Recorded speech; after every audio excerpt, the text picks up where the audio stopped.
Before we begin the story, let us know where you're watching from by leaving a comment below.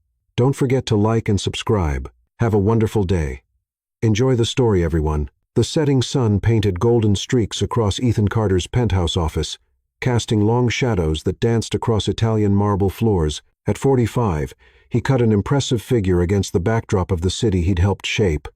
Tall, broad-shouldered, with keen dark eyes that could pierce through any business proposal's weaknesses. His custom-tailored suit couldn't quite hide the athletic build, maintained through pre-dawn workouts, his only reliable companion through years of solitude. The corner office on the 60th floor of Carter Innovations headquarters told a story of success, but also of isolation. Modern art pieces worth millions adorned the walls, each selected not by Ethan but by his interior decorator. The only personal touch was a worn chess piece, a black king that sat on his desk, a reminder of his father's last gift before passing away. Ethan's fingers traced the edge of yet another declined dinner invitation, this one embossed with the family crest of the Ashfords, Silicon Valley royalty. Their daughter, Lila, had been not so subtly pursuing him for months. The invitation joined a growing pile in his custom-made waste paper basket, each representing another attempt by society's elite to capture his attention and his fortune. "Mr.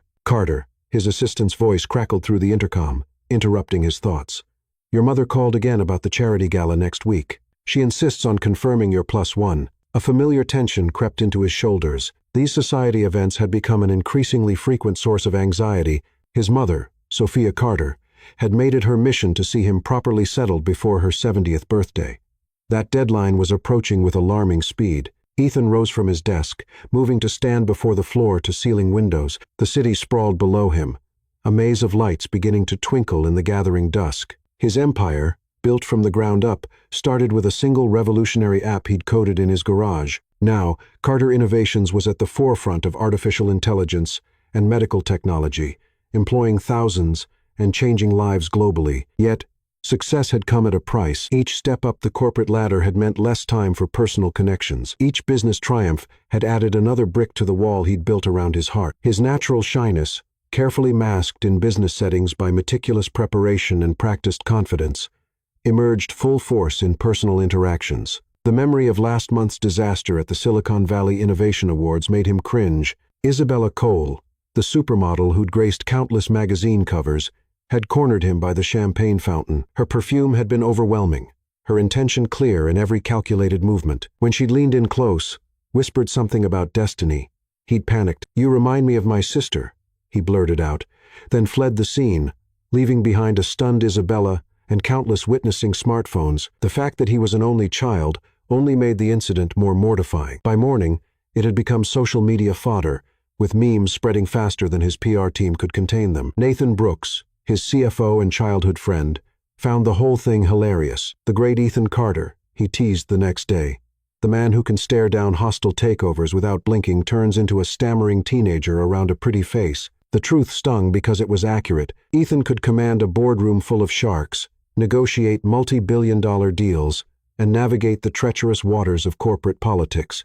But put him in a romantic situation, and he reverted to that awkward teenager who'd spent prom night debugging code in his parents' basement. His phone buzzed. Another message from his mother. Sophia Carter was a force of nature, a former debutante who'd married into old money and never quite approved of her son's tech industry success. She preferred the traditional paths to wealth: real estate, banking, inherited trust funds. The fact that her only son had chosen to build his fortune through computer code remained a source of gentle disappointment. "Darling," her message read, "I've invited the Warrens to sit at our table for the gala. Their daughter, Emily, just returned from Paris. She's studying art history at the Sorbonne.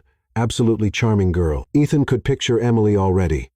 Another perfectly polished socialite with a carefully curated personality and designs on his fortune. Like all the others, she would laugh at his jokes, even the bad ones, touch his arm at precisely calculated intervals, and find ways to mention her family's connections to European nobility. The sun had almost disappeared now, leaving the city bathed in the soft purple light of dusk. Ethan loosened his tie, allowing himself a moment of vulnerability in the privacy of his office. At 45, he had everything money could buy, except the one thing he truly wanted.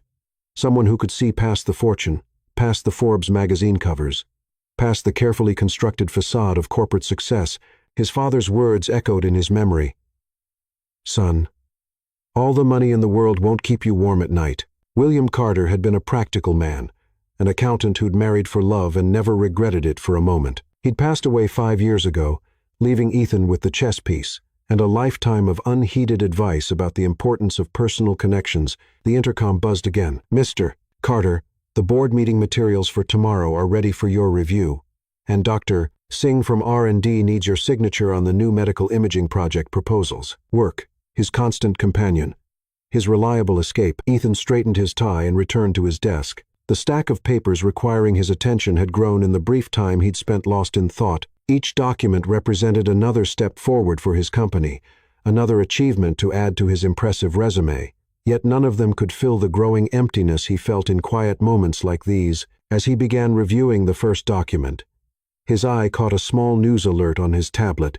The medical division was hiring new researchers for their groundbreaking cancer treatment project. Normally, he left staffing decisions to the department heads, but something made him pause and scroll through the announcement. Little did he know that this small moment, this tiny deviation from his routine, would set in motion events that would transform his life forever. But that was still to come. For now, Ethan Carter, the shy billionaire, returned to his comfortable world of spreadsheets and corporate strategies, unaware that fate had already begun, weaving a new pattern into the tapestry of his life. The night stretched ahead, filled with work and solitude, as it had countless times before. But somewhere in the city, a young doctor named Amara was preparing for her first day at Carter Innovations, blissfully unaware that she was about to turn the carefully ordered world of Ethan Carter upside down. The office gradually emptied as night fell, leaving Ethan alone with his thoughts and the gentle hum of the climate control system. He worked late, as usual, finding comfort in the familiar rhythm of business decisions and project approvals. Yet something felt different tonight, a subtle shift in the atmosphere, like the quiet before a storm. Perhaps it was the approaching gala weighing on his mind, or his mother's increasingly persistent matchmaking attempts, or perhaps it was something else entirely, a premonition of change that he couldn't quite grasp. Whatever it was, it kept him at his desk long after his usual departure time, until the city lights below blurred into a glittering carpet of stars brought down to earth. When he finally gathered his things to leave, the night security guard nodded respectfully. Used to the CEO's unconventional hours, the private elevator hummed softly as it carried him down to the underground parking garage, where his Aston Martin waited. The car, like everything else in his life, was a symbol of success rather than a source of joy, chosen for its prestige rather than any personal preference. As he drove through the quiet streets toward his penthouse apartment, Ethan allowed himself to imagine, just for a moment, what it might be like to have someone waiting for him at home, someone to share his thoughts with, someone who would understand both his strengths and his vulnerabilities, someone who would love Ethan the man, not Ethan the billionaire. But such thoughts were dangerous, leading only to discontent. He pushed them aside as he had countless times before, focusing instead on tomorrow's challenges. Yet, even as he prepared for bed in his luxurious but lonely apartment, a small voice in his heart whispered that perhaps, just perhaps, it was time for a change. Tomorrow would bring new challenges, new opportunities, and, though he didn't know it yet, a chance encounter that would challenge everything he thought he knew about love, trust, and his own capacity for happiness. But for now, Ethan Carter, the man behind the empire, drifted off to sleep, surrounded by the trappings of success but dreaming of something more. The city continued its endless dance of lights and shadows outside his window, indifferent to the quiet longings of one man's heart. Yet somewhere in that sprawling metropolis, destiny was already in motion, preparing to prove that even the most carefully constructed walls can crumble in the face of true love. Chapter 2. An Unexpected Encounter. The morning sun streamed through the towering glass windows of Carter Innovations' Medical Research Division, casting prismatic patterns across the polished floors. Dr. Amara smoothed her pencil skirt nervously as she followed the HR director through the maze of corridors. Her first day at one of the world's most prestigious medical research facilities had already started with chaos. A traffic accident had delayed her arrival by 30 minutes. "The research wing is through here," the director explained. Checking her tablet, "We'll need to stop by security first for your permanent ID badge. The temporary one only gets you through the main entrance." Amara nodded, taking in every detail of her new workplace. The building itself was a marvel of modern architecture, all sleek lines and innovative design. Every surface gleamed with promise. From the interactive wall displays showing real-time research data to the state-of-the-art laboratory equipment, visible through glass walls, her heart raced with a mixture of excitement and nervousness. After years of dedicated study and research, landing this position felt like a dream come true. The Carter Innovations Medical Division was pioneering breakthrough treatments in regenerative medicine, and their latest project, the one she'd been hired to lead, could revolutionize cardiac care. As they rounded a corner, Amara's heel caught on the edge of a decorative rug. She stumbled, trying to regain her balance, but momentum carried her forward into an antique display case. Time seemed to slow as she watched in horror as a beautiful chess set, each piece carved from what appeared to be ivory and ebony, began to topple, the pieces scattered across the floor with what seemed like deliberately dramatic flair, rolling in every direction. The sound of precious artifacts hitting marble drew attention from nearby offices, including, to her mortification, the corner office with its impressive double doors. Those doors opened, and Amara's heart nearly stopped. Ethan Carter himself stood in the doorway, his tall frame filling the space with an unexpected presence. She'd seen his photos in business magazines and news articles, but they hadn't captured the quiet intensity of his dark eyes or the subtle air of vulnerability that seemed to contradict his powerful position. She waited for the anger, the disappointment, the cold corporate dismissal she'd witnessed too many times in previous workplaces. Instead, something extraordinary happened. Ethan Carter laughed. It wasn't a polite chuckle or a forced pleasantry. It was genuine laughter that transformed his entire face, softening the serious lines into something unexpectedly warm and approachable. The sound seemed to surprise even him, as though he hadn't heard it himself in quite some time. "I've been wanting to rearrange that display for years," he said, stepping forward to help gather the scattered pieces, though I admit this wasn't quite the method I had in mind. Amara found herself smiling, despite her embarrassment. "I'm so sorry, Mr. Carter. It's my first day, and I was hoping to make a good impression, though perhaps not quite such a memorable one." Their hands met, reaching for the white queen, and Ethan's fingers trembled slightly before withdrawing. A faint blush colored his cheeks, visible even against his dark complexion. The HR director, watching this interaction with barely concealed interest, cleared her throat. "Mr. Carter, this is Dr. Amara, our new head of cardiac regeneration research." Dr. Amara, our CEO, Ethan Carter. Ethan stood, carefully placing the recovered chess pieces on a nearby table. "Welcome to Carter Innovations, Dr. Amara. I've read your research on stem cell applications in cardiac tissue regeneration. Impressive work." Amara blinked in surprise. CEOs didn't typically read detailed medical research papers, especially ones published in obscure scientific journals. "You've read my work?" "I try to stay informed about all our divisions," he replied, then seemed to realize he was still holding the white queen. He placed it carefully with the other pieces, his movements deliberately measured. "Though I admit, your paper on utilizing nanobots for targeted cell delivery kept me up half the night. Fascinating implications for future treatment protocols." The conversation flowed with unexpected ease, their shared enthusiasm for medical innovation breaking through initial awkwardness. Ethan's knowledge impressed Amara. This wasn't the superficial understanding of a businessman, but genuine comprehension of complex scientific principles. As they talked, Amara noticed small details about him that the magazines had missed. The way he unconsciously straightened his tie when diving into technical details, how his eyes lit up when discussing potential medical applications, the slight hesitation before speaking as though carefully choosing each word. The HR director's phone buzzed, breaking the moment. "Mr. Carter, you're Nagin. Null board meeting." "Yes, of course," Ethan said, reluctance evident in his voice. "Dr. Amara, please don't hesitate to reach out if you need anything. My door is always open for discussions about research, advancement." As he turned to leave, Amara called out, "Mr. Carter?" He paused, looking back. "Thank you for not firing me over the chess set." That unexpected laugh returned, warming the corporate atmosphere. "Just promise to warn me next time you plan to redecorate." Though I must admit, the chaos suits it better than the perfect alignment did. Throughout the rest of her orientation tour, Amara found her thoughts drifting back to that encounter. There was something about Ethan Carter that didn't fit the typical CEO mold. Behind the power suit and corporate authority, she glimpsed someone different.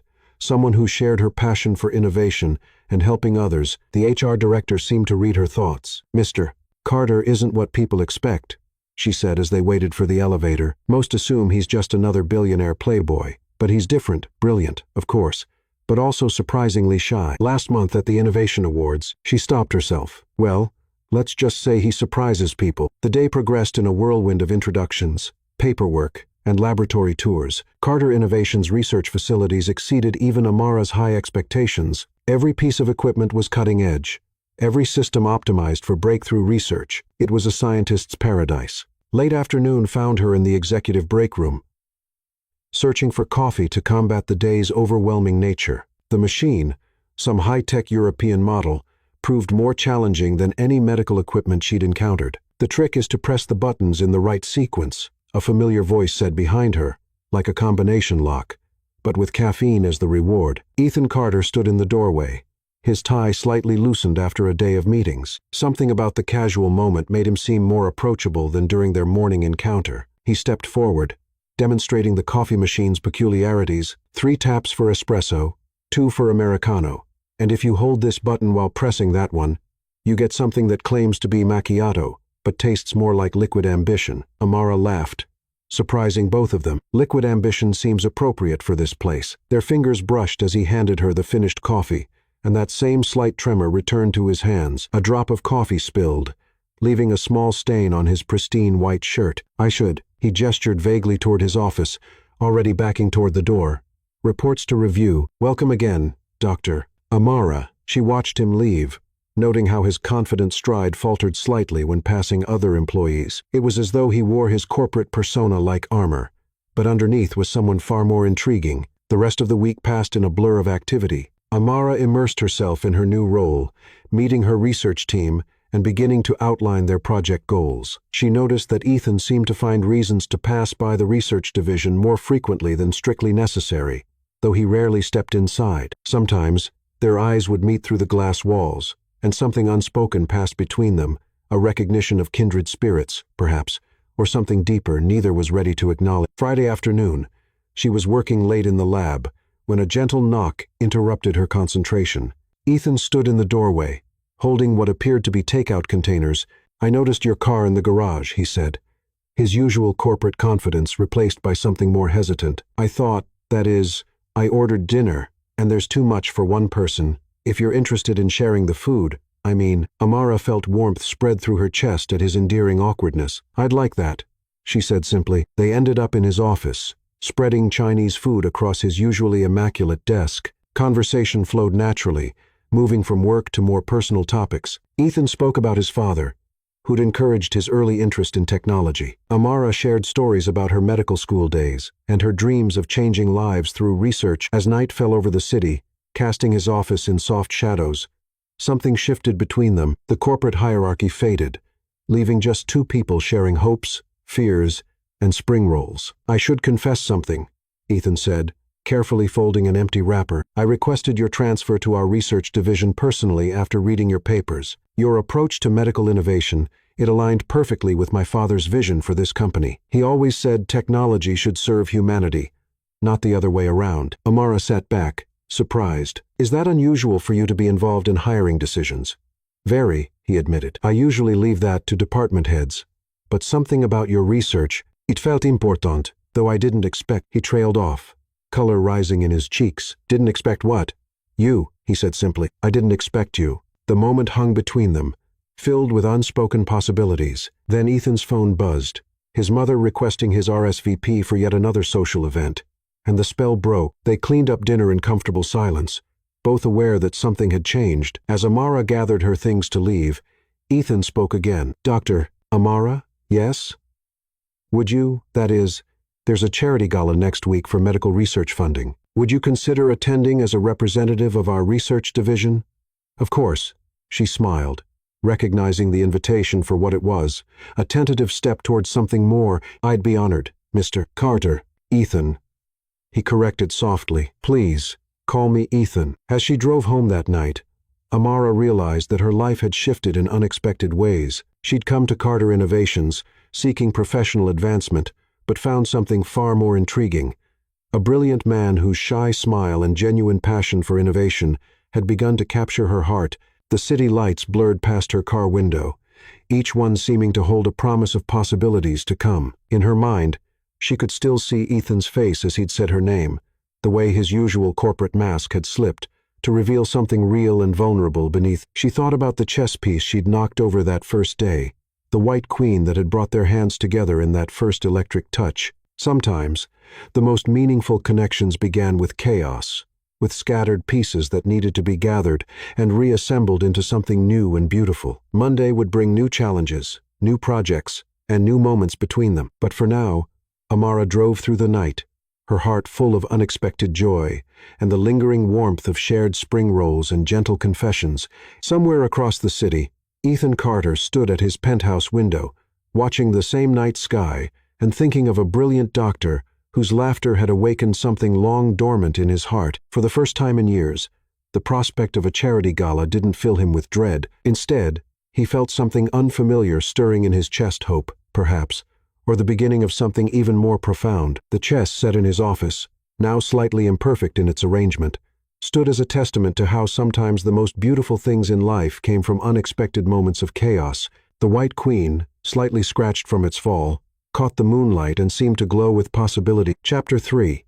Coffee and Coincidences. The executive break room became their unspoken sanctuary, a neutral ground where corporate hierarchies dissolved into the steam of perfectly brewed coffee. Ethan found himself developing an unprecedented addiction to caffeine, his schedule mysteriously aligning with Amara's lunch breaks. Morning light streamed through the floor-to-ceiling windows, casting a golden glow across the marble countertops. Ethan adjusted his tie, watching his reflection in the chrome of the espresso machine. His heart quickened at the sound of approaching footsteps. He'd memorized the rhythm of her walk, the confident click of heels against polished floors.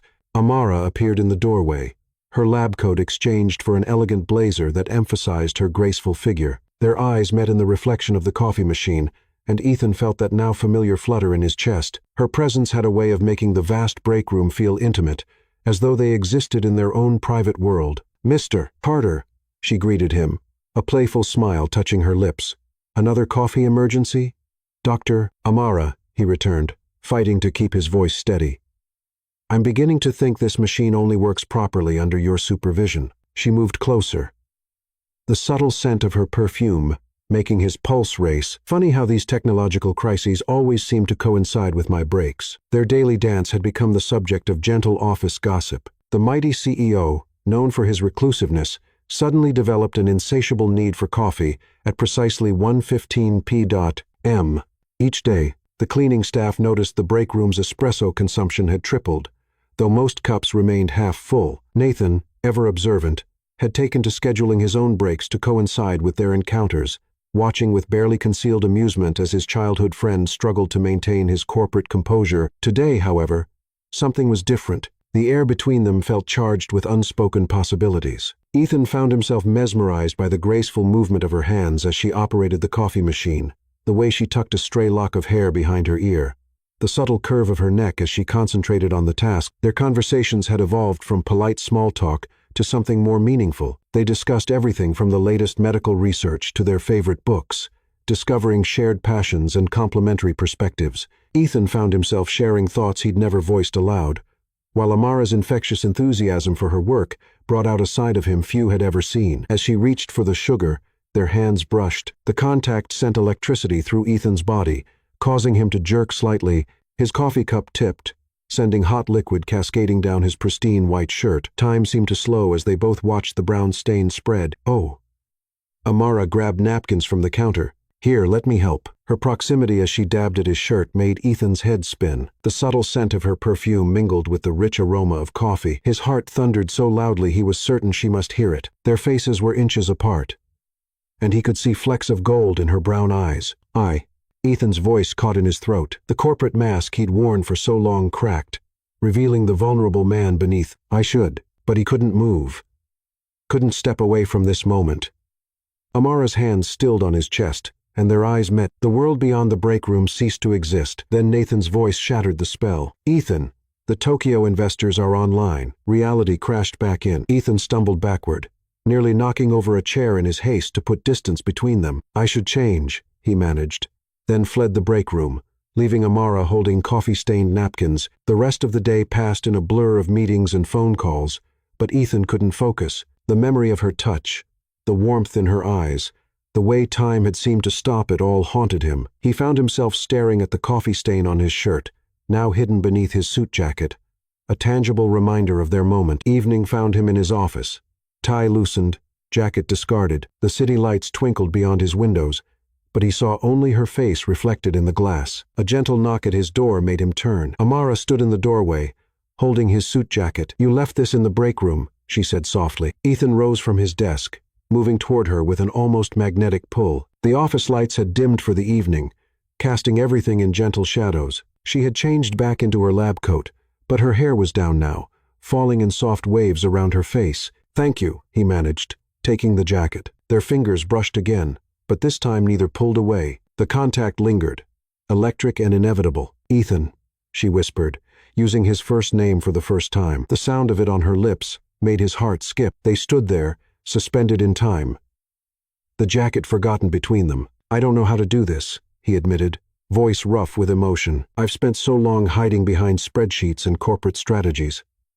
But with you, I don't want to hide anymore." The confession hung in the air between them, raw and honest. Amara stepped closer, and Ethan could see the same vulnerability reflected in her eyes. "Then don't," she said simply. The moment stretched, filled with infinite possibility. Ethan's hand trembled as he reached up to touch her cheek, his fingers ghosting across her skin with reverent gentleness. A security guard's footsteps in the hallway broke the spell. They stepped apart, both breathing heavily, aware of the lines they'd nearly crossed. "I should go," Amara said, though she made no move to leave. "Early meeting tomorrow." Ethan nodded, unable to trust his voice. She turned to go, then paused in the doorway. "Ethan? Yes? I like seeing you without the corporate mask." She disappeared into the darkened hallway, leaving Ethan standing in his office, heart racing, skin tingling where he had touched her. The city continued its endless dance beyond his windows, but his world had shifted on its axis. That night, as he lay in bed unable to sleep,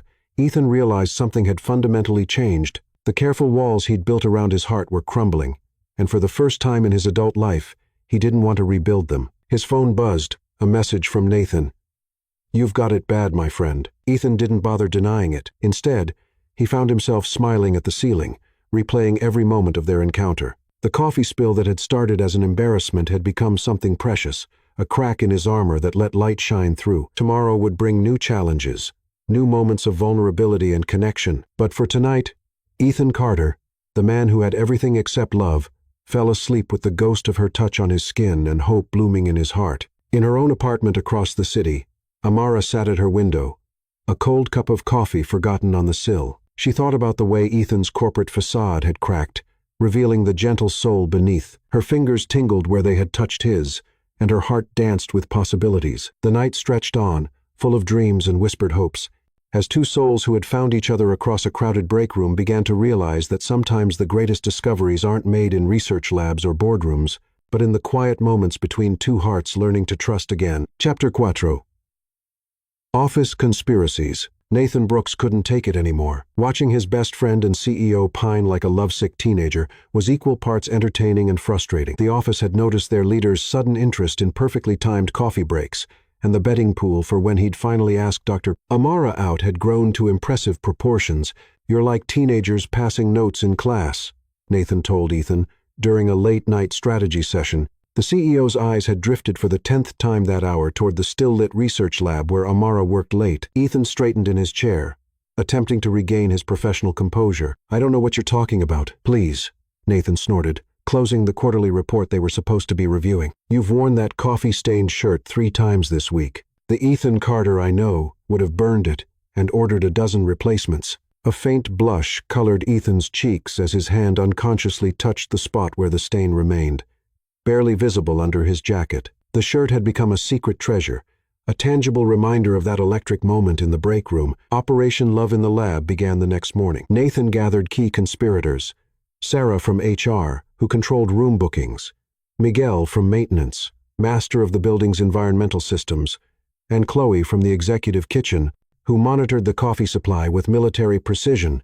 The plan started small: convenient elevator malfunctions that forced Ethan and Amara to take the stairs together, mysteriously double-booked meeting rooms that left them sharing the small conference space near the research lab, strategic seating arrangements at company events that always seemed to place them side by side. Ethan remained adorably oblivious to the matchmaking efforts swirling around him. His natural shyness around Amara had begun to ease, replaced by something deeper, more meaningful. Their conversations flowed more freely now, ranging from passionate debates about medical technology to quiet sharing of personal dreams. Amara, however, was far more perceptive. She noticed the pattern to the accidental encounters, the way certain doors would mysteriously lock behind them, forcing them to take longer routes through the building together. Rather than call out the conspiracy, she found herself charmed by both the office's efforts and Ethan's endearing awkwardness. One particularly orchestrated afternoon, the air conditioning in the research lab mysteriously malfunctioned. The summer heat quickly made the space unbearable,